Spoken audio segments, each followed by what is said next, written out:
hasil tugas kami yaitu kaitan kecelakaan kapal di Banten menggunakan teori HFICS. Sebelum kami presentasi, izinkan kami untuk memperkenalkan diri dulu. Perkenalkan, nama saya Kristi Alexandra. Perkenalkan, nama saya Adela Tika. Perkenalkan, nama saya Mario Kristiandi. Perkenalkan, nama saya Andrew Pramudia. Perkenalkan, saya Semarang Prasetya Paja. Nah, untuk yang slide pertama akan dibacakan oleh teman saya. Oke teman-teman semuanya, sebelum kita melihat lebih jauh terkait teori HFICS, sebelum itu mari kita mendengarkan kronologi atau kejadian kasus kecelakaan tubrukan kapal di Banten menggunakan teori HFICS. Kecelakaan tersebut terjadi pada periode Desember 2012 hingga Januari 2014.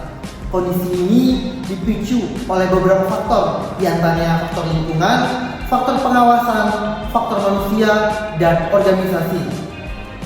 Kronologi kejadian diawali dari kesalahan komunikasi sinyal serta kegagalan mengendalikan kapal saat pelayaran.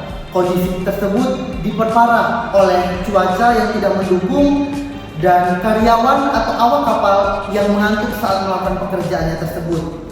Faktor-faktor ini atau penyebab ini menimbulkan beberapa permasalahan, diantaranya kerusakan kapal, gangguan operasional pelabuhan, kemudian resiko korban jiwa, dan juga kerugian ekonomi yang sangat-sangat signifikan.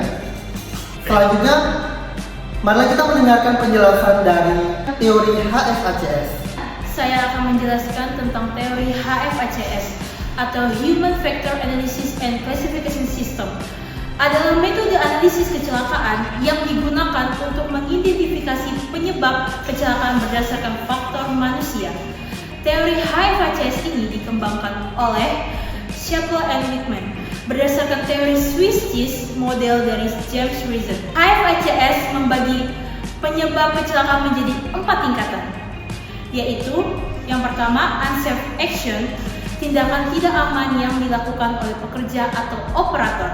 Yang kedua, preconditional for unsafe action, kondisi yang memicu terjadinya tindakan tidak aman.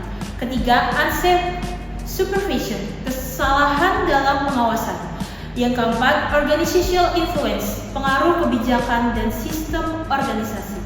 Tingkat yang pertama yaitu unsafe action, adalah tindakan langsung pekerja atau operator yang menyebabkan kecelakaan.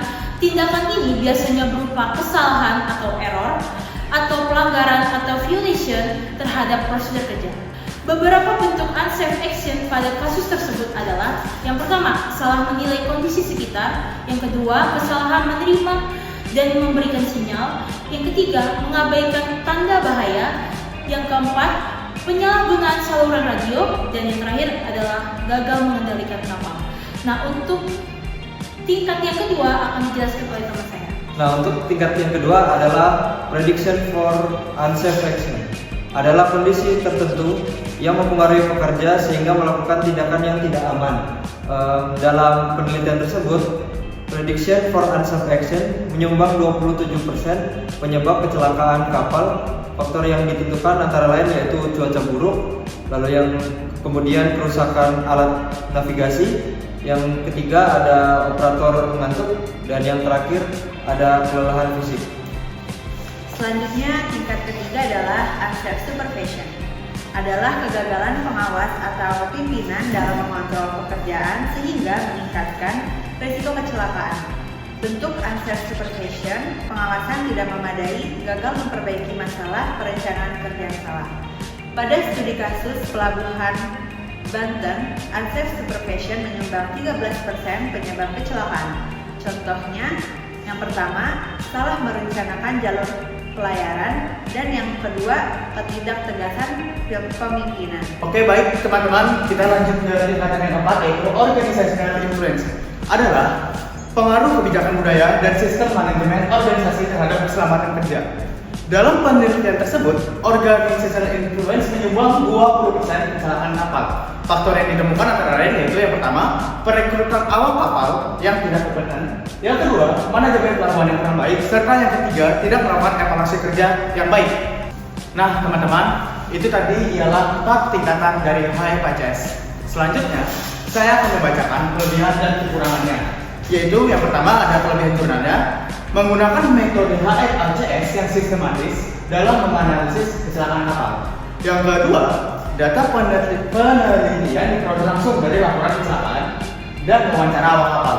Yang ketiga, dapat menunjukkan faktor utama penyebab kecelakaan kapal secara jelas.